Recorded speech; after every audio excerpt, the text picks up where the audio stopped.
Ladies and gentlemen, welcome to the Evening Jones. All right, if you're watching at theevenjones.com, need to log in, use Twitter profile, Facebook profile, whatever kind of profile you got, go ahead and use that. Once you do, you can participate in our chat room. You can also send in your questions. You can type them out, put them up on the screen, or if you got a webcam and headphones, we could do something back and forth like that, even though I feel like it's been like 2 years since I've done that with anybody. But whatever, we give you the option. We're going to be here for about an hour. So, little small story. At work the other day, talking to the homies that work on the show. And I don't remember how they came up in the discussion, but we started talking about house shoes. Oh, yeah, that's what it was. Dave Jacoby came by the desk and asked if house shoes were a cultural or a regional thing. And my inclination is to believe that they are a regional thing, not a cultural thing. And I believe that because while I have no real, I can't tell you off the top of my head anytime I've ever seen a white person wearing house shoes, I feel like if house shoes were not something that white people used, then they would be a lot harder to find. It's kind of like how white folks, they may not be using like straight cocoa butter or like shea butter on their skin, but they definitely like the Vaseline intensive care with the cocoa butter in it. Otherwise, it wouldn't be just like shelf after shelf after shelf of it.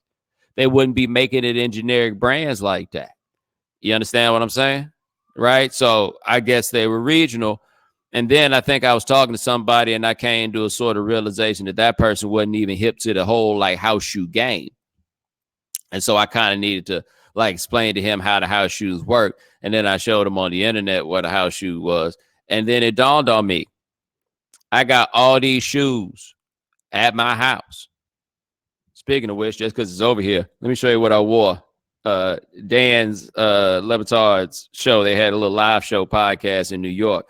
And I broke out some shoes I hadn't worn before. And honestly, those shoes are probably wasted on that crowd. And that's fine. But I thought some of y'all might appreciate these 95s, boy.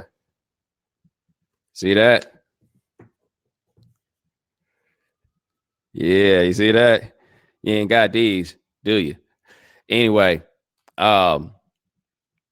so it dawned on me in the course of all this, though, I didn't have a pair of house shoes. Like I just did not have a pair of house shoes. And I was like, you know what? It's kind of ridiculous that I don't have a pair of house shoes. I'm going to order me some house shoes. So I went on Amazon and I ordered me some house shoes. Not going to lie. My life's a lot better now that I got these house shoes. Like, it's really only like, how long you got before the house shoes stop really being comfortable and then just start being like what you wear all the time? Because when I was in graduate school, I used to drive to the park and ride, and then I get on the bus, and then I go to the office. And then when I got to the office, I would go upstairs and I would take off my shoes, and then I would change into my house shoes because I knew I was going to be there like all day long. So I might as well be in a position of maximum comfort. Which, by the way, now makes me feel like maybe I might start bringing some house shoes to my own office and bring everybody up to speed on what the game is. You know why? Because I'm the goddamn talent. That's why. But anyway, yeah, these house shoes feel glorious on my feet. Like, yeah, I probably got 3 months, Eliza. I probably got like 3 months before they become like something that is less than desirable. And then you know what I'm going to do? I'm going to take some of this ESPN money and I'm going to order some more. That's right. Now, let me tell you what I find myself doing a lot more now that I got a little bread in my pocket. You want to know what I find myself doing a lot more now that I got a little bread in my pocket? I be switching out socks. Like, you know, you first get a pair of socks, they got that nice little crunch on the bottom. Why should I wait so long before I'm able to experience that? That really don't cost me no whole lot of money. I just ordered 3 packs of socks today. Like, the more I think about it, I ain't really got no reason to wear a pair of socks twice. Like, if I really want to get on some baller shit, that's what I'm about to do. I'm about to wear these things one time. Like I remember when I was younger, my sister used to talk about Oprah, and she was like, Oprah probably so rich. She only eat the heart of the watermelon. Like that's before these seedless watermelons were everywhere. Oprah, like, she ain't seen a seed. My sister's like, Oprah ain't seen a seed who know how long. Oprah just eating the middle of the watermelon. That's what I would like to be. I'd like to just be eating the middle of the watermelon, but I ain't really at that kind of point. But I do feel like I'm at a point where I should not have any tattered socks. Like it's the little things in life, right? Like I tell you like this. I went to Costa Rica a couple months ago. I picked up some things while I was there. It was getting a little bit too hard for me to close the bag. I wasn't going to be able to get everything in the bag because I think I came in with a carry-on. I wasn't going to be able to get everything in the bag. So you know what I did? You want to know what I did? That's right. I just threw them socks and drawers away. Got some more. I like the fresh cling of a new undershirt. I should experience that more often and keep it real. So should you. So I'm saying this to you, fellas. It's something that your ladies might be able to appreciate. You might want to switch out your undershirts a little bit more often. It'll be good for you. It'll be good for her. Everybody will win. You feeling like $1 million. Just like I feel right now with these soft house shoes on. Like $1 million. See?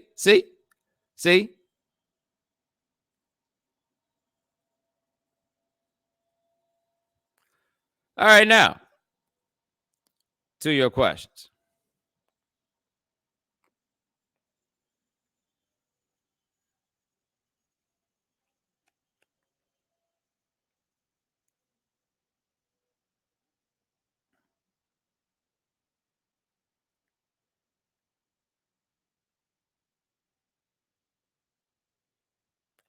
Wow, that's a lot of questions. Let me see here.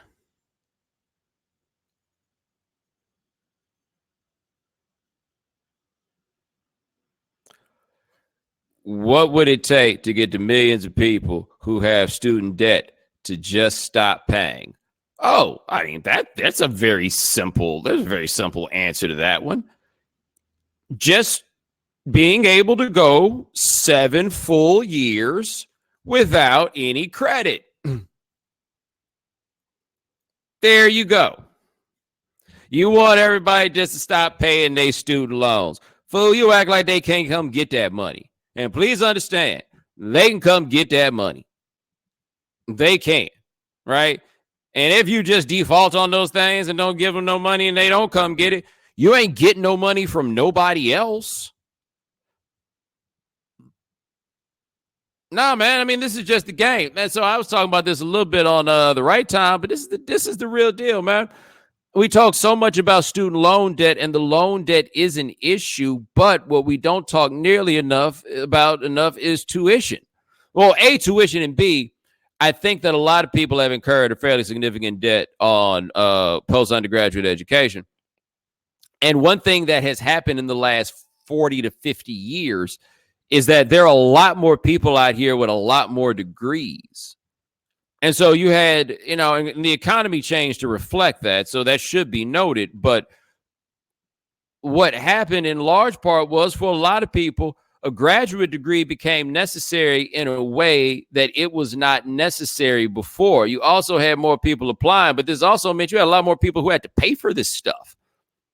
And so you got more and more people that are going back to get their masters, and their jobs ain't necessarily paying for it, and they're running up the cost going to get their masters to come out into a market that's flooded with people who have master's degrees. Like, it's not even differentiating you from the pack. It's just letting you join the pack. So since it's just letting you join the pack, you're just stuck with loans. And so this is the thing about colleges. They figured this out, man. It's like, yo, we're a little short on cash. I know we can get cash. We'll just increase the price. And the states looked around and they were like, yo, you know how we can get the money for these colleges? We can just increase the price. And then if we just increase the price, then we don't have to give them any money. Right. Like that's kind of, so what has happened, and this is really peculiar logically when you think about it, but So I remember when I was at Claremont and I was reading something about the explanation of what was a public good. It was a very interesting distinction that one of these papers made, which was, so a public park is actually not a public good.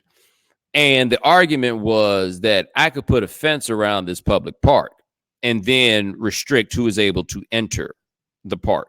Therefore, it is not a public good. But what was a public good was like the enjoyment that people receive while they were at the park and stuff like that. Like that belongs to everybody. It doesn't belong to anybody. You know what I mean? And so education is a public good, but it's a public good in the sense that the society is better off by having a better educated populace. If for no other reason, then it makes it less likely that someone will rob you. But, you know, we now treat education basically as a private good, like an individually owned thing. And what happens when you drive the price up like that is that if you make this something that the individual has to pay for, rather than something that the society or that the municipality, whatever it is, should invest in, if this is something that the larger, you know, whatever, you know, jurisdiction, whatever, you know what I mean? But if that thing is paying for it across the board, then that is explaining, we think that there's a value in having these educated people. When you stop paying for it and make individuals pay for it, then you are saying that education is only good for you person who has it. You know what I mean? Like, we're not thinking of it in broad enough terms, because if we think about it in broader terms, then we have a much greater demand from people to say that the state or whatever groups should be funding such things. But we don't think about it like that, do we?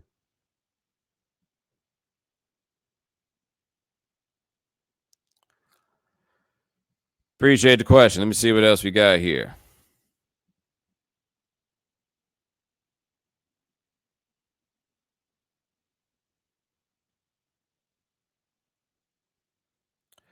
Did you catch that article in the New York Times about how charity is bad? How shocked are you by the number of people saying the Morehouse speaker actually didn't give enough of his money? I haven't seen this thing in the New York Times about charity being bad. Is the argument that they make about charity being bad basically that we are, like, we're putting the onus to fix these ills on rich people rather than taking it on as a society? Like, is that the point that is being made there? And I ask because that's a point I've definitely seen made in the past by many people.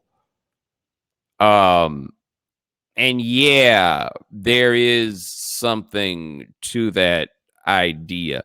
I also don't feel like, I feel like rich people should give this money back in some ways. I don't necessarily feel like they have to, but I also feel that the way that they ultimately give it back is in a way to show off for each other and not to like do anything actually for people. That being said, old buddy at Morehouse gave away, what was that? Like, was it $40 million? Like, that's what he said, right? He said it was like $40 million. Who's knocking that? Like, the dude said, I'm paying off all your student loans, you who have graduated. You can't make that number higher than the amount of the loans. You can't.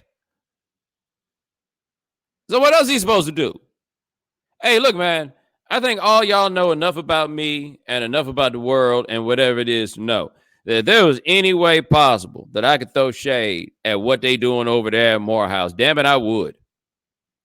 It ain't here, man. It ain't here.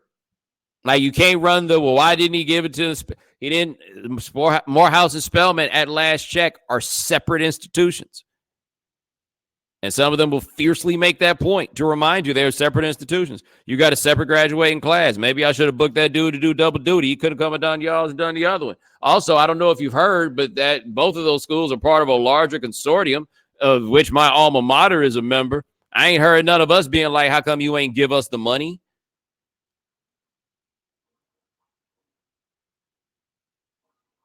Hey, man, buddy got it done. He did. And his email box full of people trying to get him to speak. I was about to be like, trying to get him to speak at graduation next year. They ain't been trying to get him to speak at graduation next year. There's still schools that do graduation in August. Somebody out here having a December ceremony. Like, I feel like that's what you need to try to book him for. If my man want to keep doing this trick, the December ceremony won't have nearly as many people at it. You can do the same thing for a lower cost. Just say it. Yeah, man, sit here. Hit me up and let's build. Very, very rarely does anybody who asks you to build actually have anything to build with.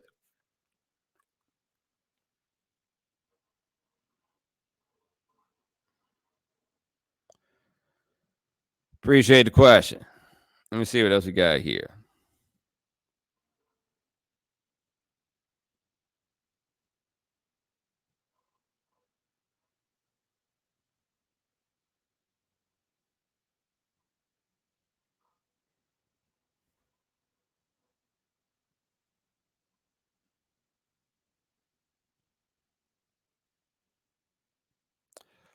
How is Ben Carson so smart yet so dumb? I have a theory about this, but I don't know if it's appropriate to say in public. I just don't know the rules of that terrain.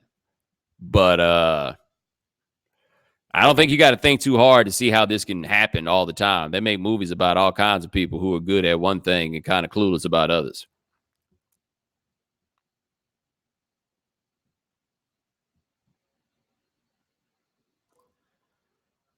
All right, appreciate the question. Let me see what else we got here.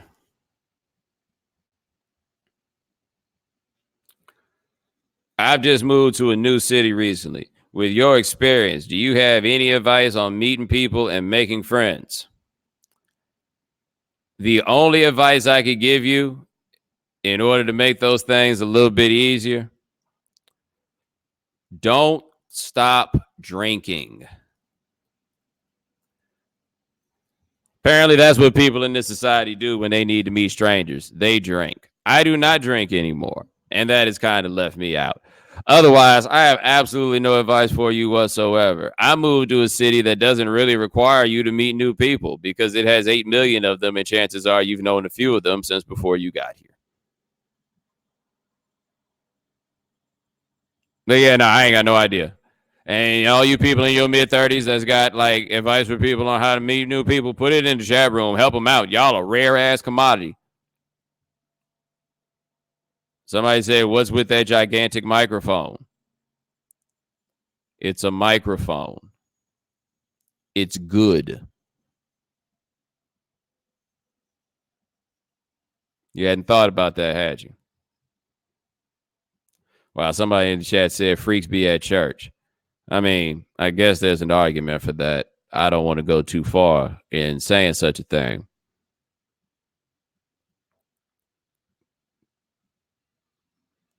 But I would like to hear some stories that people have from meeting folks on Christian Mingle. I imagine that some of the best testimonials on Christian Mingle are not exactly in line with the mission statement.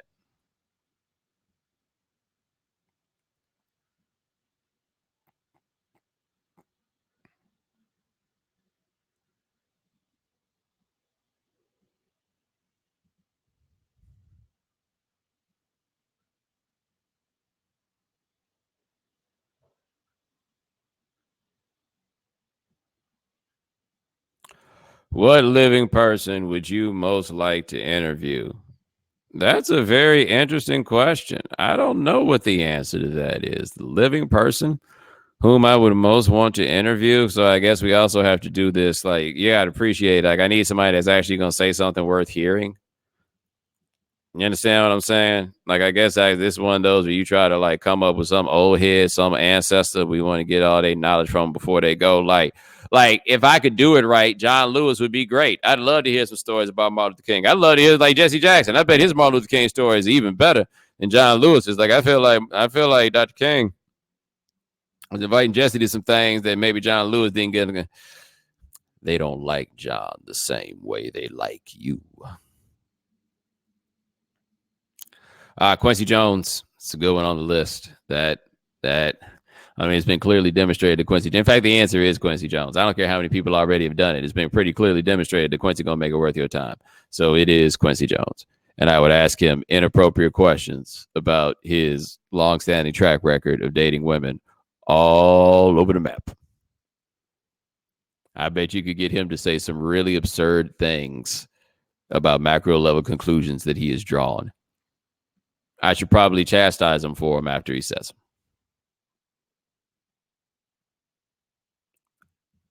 Right. Anyway, appreciate the question. See what else we got here.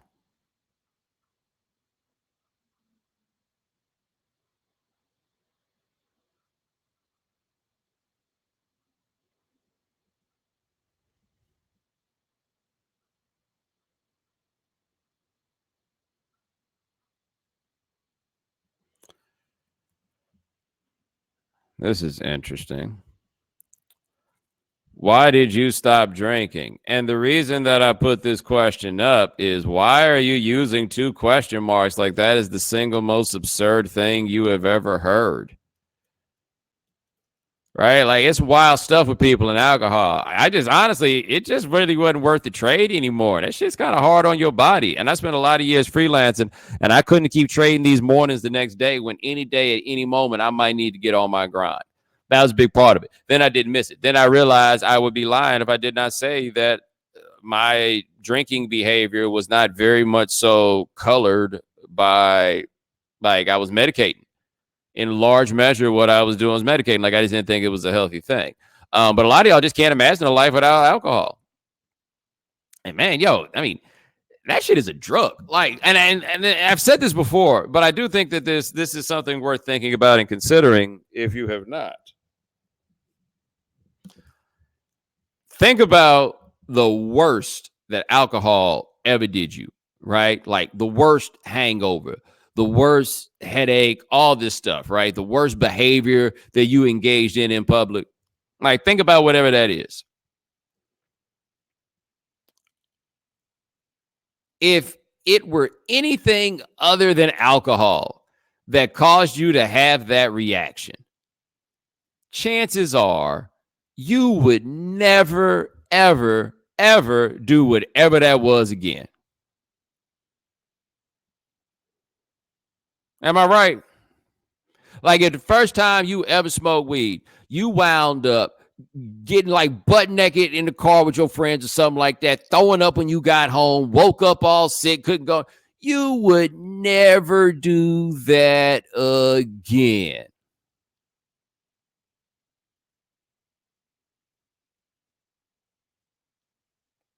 I'm just saying, like, just the thought. Like, I think we greatly underestimate, like, what a big deal all this alcohol is. You know, and like I say, the reactions that people give me is so wild when you think about, like, how taxing and what the toll is on it, right? And so, like, people hit you with, I don't trust people who don't drink. I've had people hit me with that one, or they can't drink if the other person isn't drinking with them. And I'm like, what the hell you feel bad about? Knock yourself out, like, do it, whatever. You know? So yeah, it's just always interesting to me the way that people, like, then respond to that little factoid about me. You know, like, it's not like, no, I'm not some kind of recovering alcoholic. And I feel like I had a drink this year at some point. I can't remember what it was or why. I feel like I did. You know, like when I went to France, got some wine. I was in France, you know. But nah, as a lifestyle, there ain't nothing I really need. And honestly, I've never missed it. Somebody said wedding, depending on who's getting married. But yeah, no, I've never missed it. I'm good.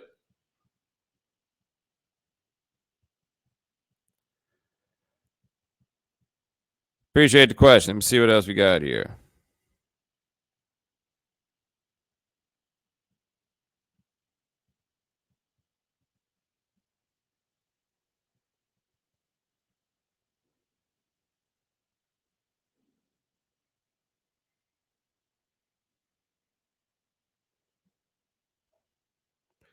The hell is Moby's problem? What Moby do? Somebody want to hit me what Moby did? Like, a lot of people voted this up, so I'm assuming that, like, maybe I should know what Moby did. Perhaps have some level of care about what Moby did. Whoa, Moby on that LOYD? It says he lied about messing with Natalie Portman. Moby on that LOYD? Yo, whoa. She was 18. How old was he? And then he put pictures out? Yo, he was 34. Hey, man, just a question for y'all. I need to figure this out. I don't know if y'all like help me out here. Like, so when I say LOYD, y'all know what I mean, right?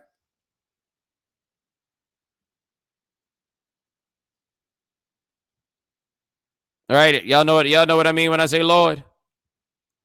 Y'all don't know what LOYD is.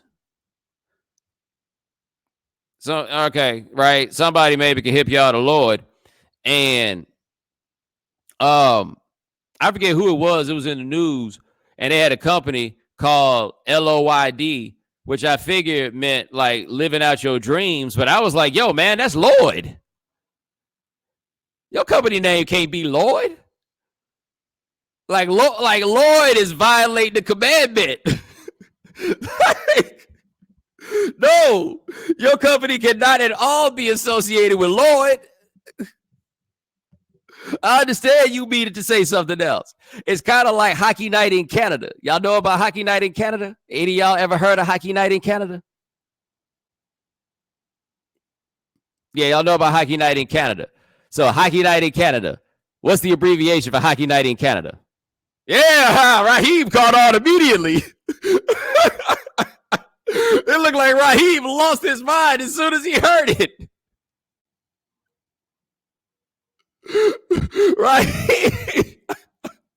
Raheem ready to write a letter as we speak.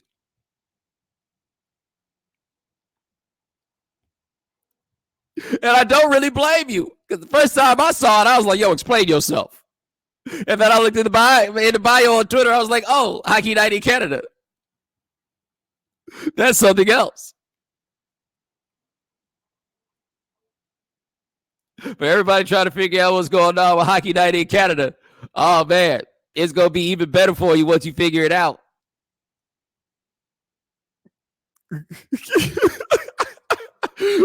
I'm loving via chat watching Raheem come to terms with Hockey Night in Canada. It is the most ironic abbreviation of all time.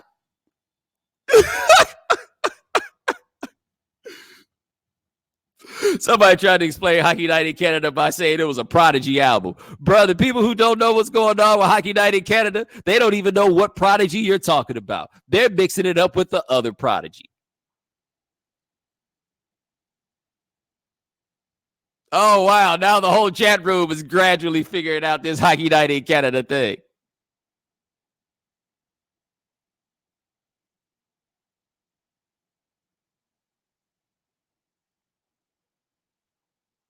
Wow. This got really great, really fast, and totally unexpectedly. I have already forgotten what the question was about. Was the question about Moby? Oh, that's right, because Moby was out here on that LOYD.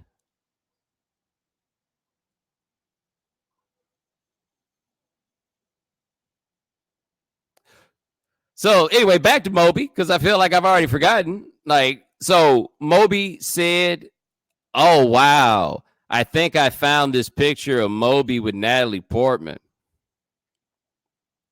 I have a serious question. Why doesn't he have a shirt on when she clearly does?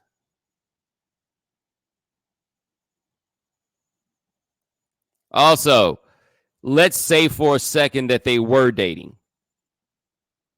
I don't have any reason to believe that they were dating, but let's say for a second that they were dating. Okay? If they were dating, I imagine that at least in her head, one of her ground rules on the front end was don't tell nobody that I'm dating you. Anybody at all. And so the next thing you know, this camera come out and she's like, I probably shouldn't take a picture with him. I don't really want anybody to see me in this picture with him. And what do you know? That picture came back to bite her in the ass. I guess that's what she's thinking right now. I knew I shouldn't have took that picture with him.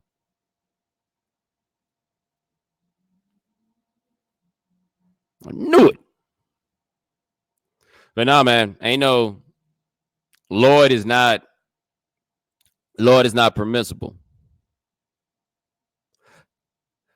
Like some of y'all know me, y'all know I got that Megan Good story, right? I got the Megan Good story, the modern time Megan Good story. I got the old time Megan Good story. If you don't know the Megan Good story, you're going to have to look it up yourself because I've talked about it a couple times too many. I don't feel like repeating it.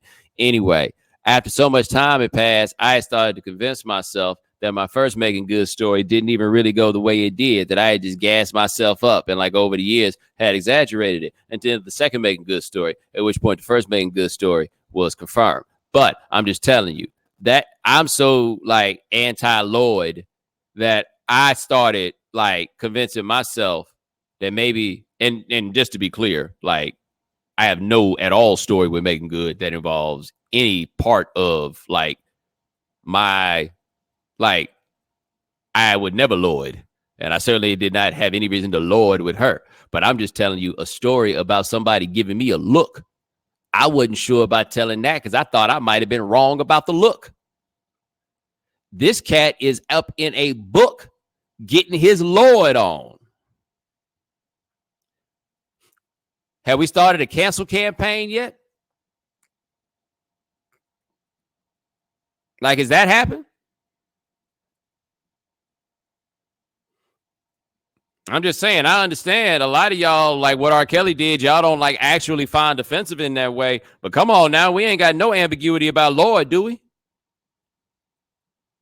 Like y'all shouldn't have no ambiguity about that other stuff, but I thought that we was all united against LOYD, except for y'all that be out here putting the L in LOYD. You can't be out here in a book.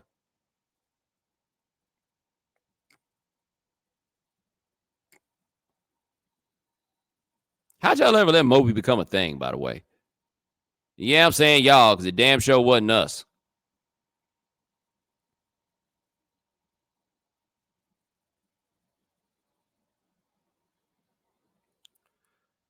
Appreciate the question. Let's see what else you got here.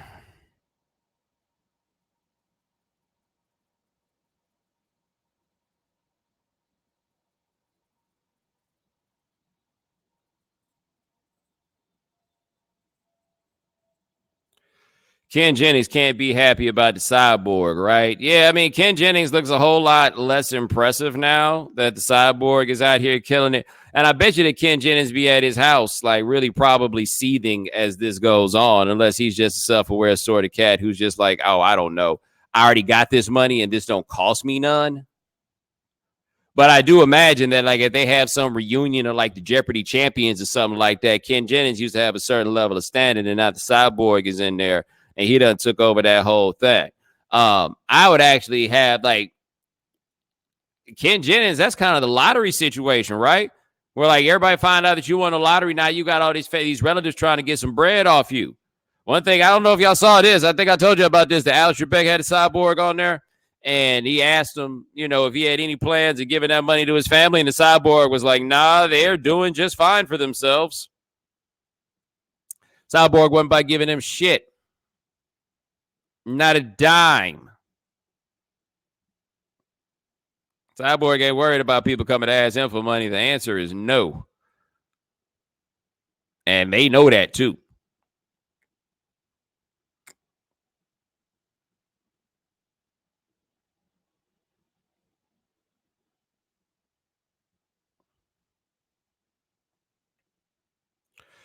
Appreciate the question. Let's see what else we got here. How was the Le Batard event on Saturday? Yeah, so Dan Le Batard and his crew, they got together on had a show at the Gramercy Theater in New York City on Saturday. I attended the show. I guess I was part of the show, which means I should have charged them some money, but whatever. But I did the show, and the show was cool. Like, it's really cool to see people when they're all coming together around something in that way that all those people then share, and they kind of get a chance to interact with the people they hear. Like, one thing, this is the second or third time that I've gone to one of these live podcast shows, and it's like, yo, anybody can feel like a rock star. Like, you got a podcast with a decent following, you want to feel like a rock star for a night, you can do a live show. Like, I'm not saying this at all pejoratively. I'm just telling you what it's like going in and like being backstage and people walking around, and folks tend to have like spreads of food. And like, this one's a bit more grown up in some ways, but I went to other ones and cats, they got girls backstage walking around backstage, just happen to be there. Like, anybody can get out here and like make themselves into a rock star in the 21st century. It's a very interesting thing. But it was a lot of fun. It was like fun in the way that they have fun, but fun nonetheless. And somebody, I guess, over here saying that I should do one of those shows. Well, I'll tell you something I'm thinking about, right? I ain't really got no guarantee for you on what it's going to be, but I'll tell you what I'm thinking about. So in 2020, I turned 40. I'm thinking about like doing a show, like an Evening Jones show, around the time of my like 40th birthday. It is possible that we might do that. Maybe.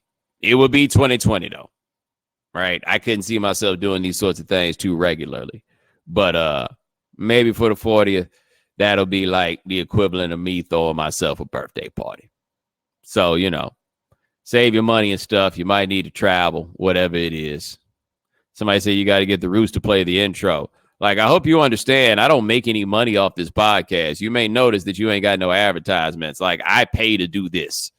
You're not getting the fucking Roots.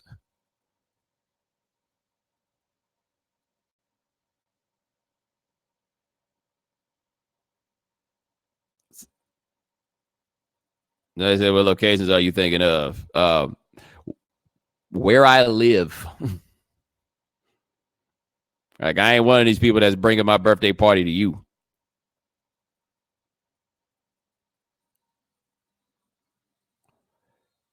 Appreciate the question. See what else we got here.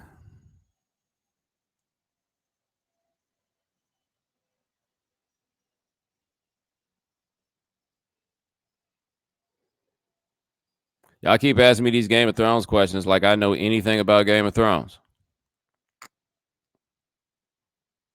Like anything at all. And that's no disrespect to y'all on this Game of Thrones, because I understand that when you watch Game of Thrones, apparently all your other friends watch Game of Thrones. I've been in multiple situations where the Game of Thrones conversation is broken out, and I'm the only person who is not there to participate. Like, it's interesting not only that so many people watch this show, but also so many people are keen on discussing it in such a deep way. And by the way, I would also like to make note of the fact that as much as people talked about how much they love The Wire, a whole lot of y'all can't talk about it this well nearly at all, because it was a little realer than y'all thought it was. But anyway, I've never watched Game of Thrones. Like, I don't know anything.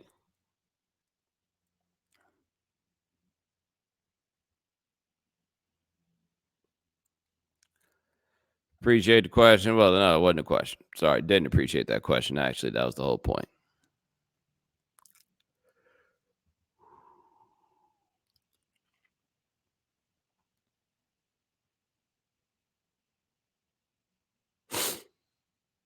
Let me see.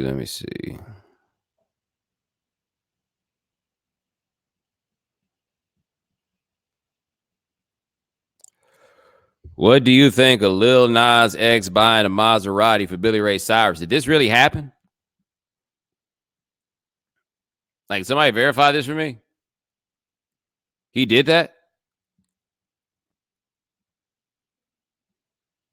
Oh, young man, that's hustling backwards. You shouldn't even bought a Maserati for yourself, let alone for this rich ass. Oh, no. I did see he got that Wrangler deal, though. You see that? Like, whoever got that Wrangler deal for him, I want to know what Wrangler executive they passed that through, or what initiative that Wrangler had. Like, was Wrangler at a point where they were having trouble selling to the youth or whatever? Because I'm telling you, them old Wrangler heads, hey, there's a reason they be getting Drew Brees and Brett Favre doing Wrangler commercials, and ain't none of them calling no Cam Newton. Shit, man, they ain't even trying to call EJ Manuel. They ain't, no. They ain't not doing that. They not doing that at all.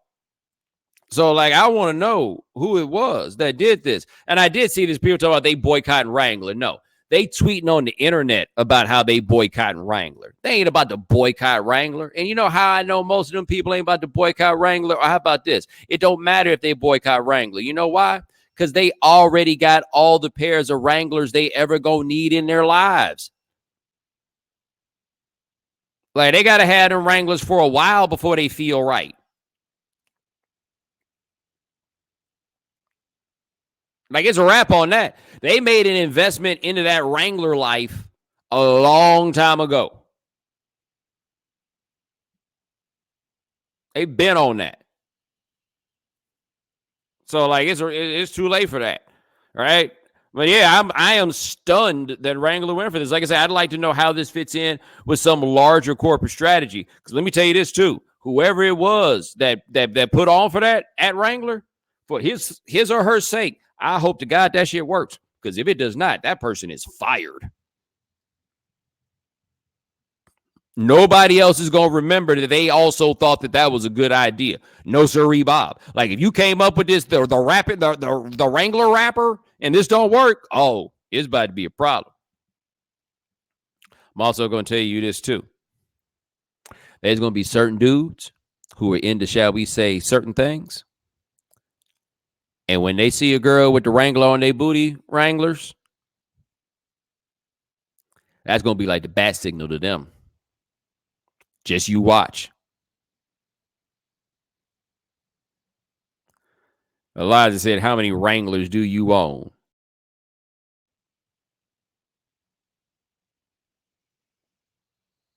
Like, that's a real question. Somebody said they're gonna start wearing Lee jeans. Nah, Lee isn't the alternative to Wrangler. What was the name of them bootleg Wranglers?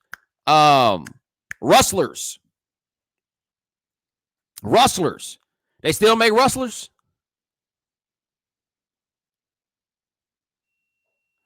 They got the Rustlers. And then I don't even know if they made them for dudes, but they still making them Rocky Mountain joints. Because the girls used to wear the Rocky Mountain. They had a good eye for fashion. It's a good cut.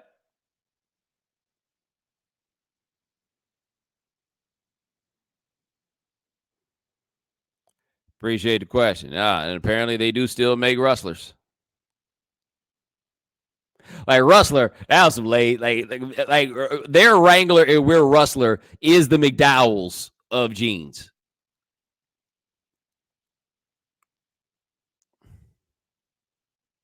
They are the Big Mick.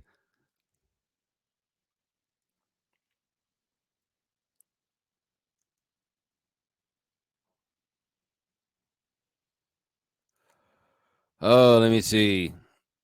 Somebody said, Bo, have you seen the Don't Block Me Bo shirts? They are Unblock Me Bo shirts. Yes, I have seen them. They are an ESPN thing.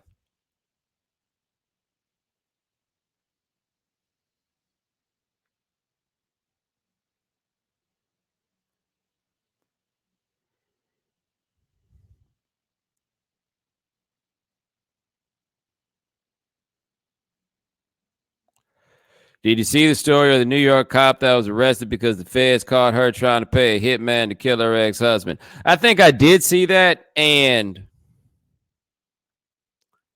I mean, I could be wrong here, but I feel like as a police officer, you should be able to suss out like a police officer.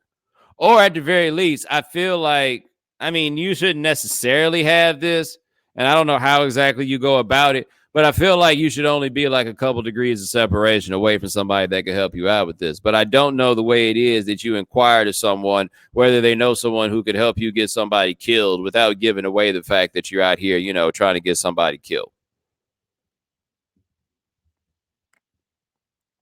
Like, I mean, there's a delicate balance at play there. I think we would all agree. So it's a little tricky.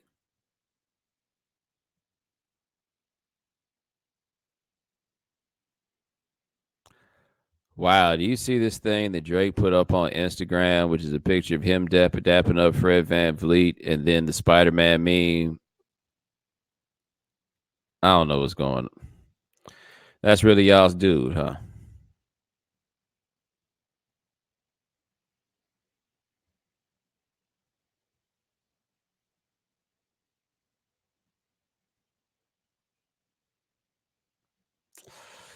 Appreciate the question. We've been doing this 45 minutes. I think I got one more for y'all. If there's one more question worth answering, let me see what we got. Oh, here we go. Do you wish you had a Rolex at 5 years old? Y'all see that? Where Future gave Lil Future a Rolex for his 5th birthday. And of course, he put it on the social media. That dude really, like,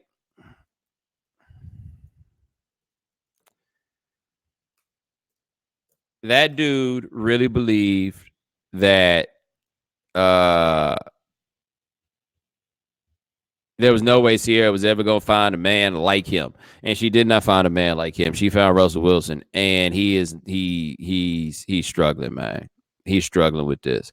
And so I guess in his mind, like, he trying to flex having a little bread or whatever, but you ain't got bread like Russell Wilson got. Lil Future seemed to like Russ a great deal. They seem to have a very warm, like, tight relationship. And you gave this little dude a Rolex. Here's my question about when Future picked up that Rolex. When he went and got the Rolex, did he tell him before he got the Rolex that he was giving that Rolex to a 5-year-old? Or did that come up after? So did he walk in and say, yes, I'm looking for a Rolex for a 5-year-old? I don't know. Does Rolex have a line for 5-year-olds? I don't recall seeing that when I went and got my Rolex.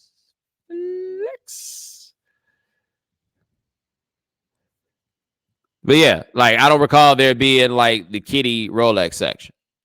It wasn't there. So did he just say, yo, let me see that watch? And then he looked at that watch and they rock with it and they handed it to him. And he's like, nah, man, I'm going to need you to take something to the lights out, dog. And then they take a cup. Nah. Take out. Oh, man, just leave about 3. Leave about 4. Leave about 4 lane. 4 lane. They're like, sir, that watch is going to be very tight. Yeah, man, it's for Lil Future. Somebody said Lil Future go trade that Rolex for an ice cream sandwich in about 2 weeks. Like, what do you want Lil Future to get robbed? Because let me tell you this. If a grown-up saw Lil Future and, like, forcibly remove the watch from his arm, I would think that was messed up. But if some adult saw Lil Future out and talked him out of his Rolex and got Lil Future to hand it over and give it to him, I'd have no problem with it. Like, a Lil Future went and traded that for an ice cream sandwich, except I was the one with the ice cream sandwich, I'd be fine with that. And let me tell you why I'd be fine with that. Because Lil Future wouldn't miss it. Lil Future wouldn't care. Lil Future would be thrilled with that ice cream sandwich. He would be as happy with that ice cream sandwich as I would be with that Rolex. And you know what that is? That's an increase in surplus for everyone. Everybody comes out a winner. The only person under that scenario who comes out a loser is Future. And Future doesn't even really come out a loser because Future already put it on the Instagram that he got Lil Future the Rolex. And that was the big point anyway, right?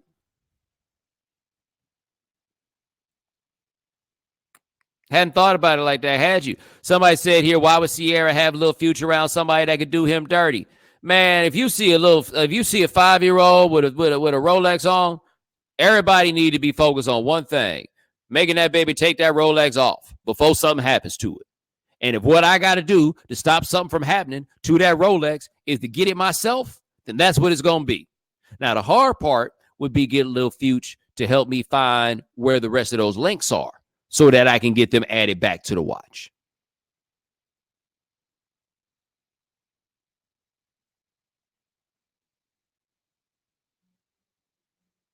Like, that part would be hard. But I imagine they got some more links at the store.